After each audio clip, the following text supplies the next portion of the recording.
Hi, it's Miss Miller again. I am just here to show you a couple of features on Zoom that will make your Zooming a lot easier. The first one is the video. We hope that you will turn on your video every class period so we can see your beautiful faces. But if for some reason you need to turn your video off, you just go down here and you click Stop Video. And you just click it and it will turn your video off. But as much as you can, please try to keep your video on. And you can just click it again and it will turn it back on. The other thing that I want to share is how to unmute yourself. So you will come into the classroom muted by the teacher, just so that background noise from 25 students doesn't interrupt the beginning of class. But if it is your turn to talk and the teacher calls on you, all you have to do is click this button that says unmute, and you'll be able to talk and people will be able to hear you. A shortcut to unmuting yourself, as it says on the screen right now, is just to press and hold down the space bar. So if you just have a quick answer to give, you can just press and hold down the space bar and it will unmute yourself. And then when you release the space bar, it will re-mute yourself. See how that works? Awesome.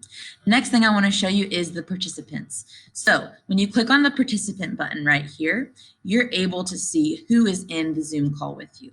You're going to have a bunch of students with you. You're also going to have the teacher with you, and the teacher will be the host.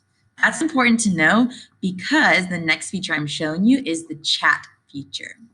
When you go to the chat feature, you are able to send a message to the entire class when this says to everyone.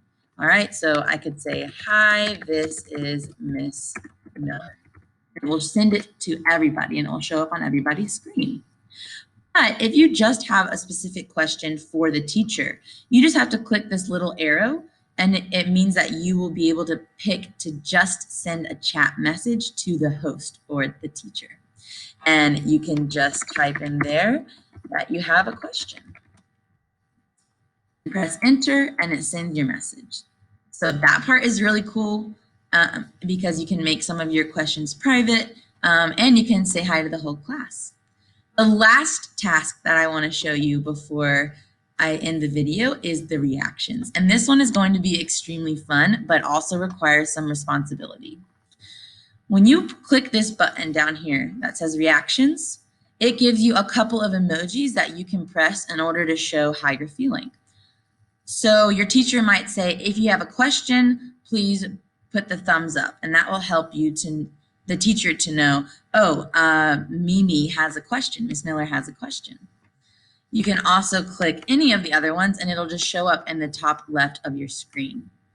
The reason that this requires some responsibility is that if you're just clicking reactions all the time, you're not going to be able to pay attention to the lesson. So make sure you're only clicking reactions when your teacher tells you that it's an appropriate time to.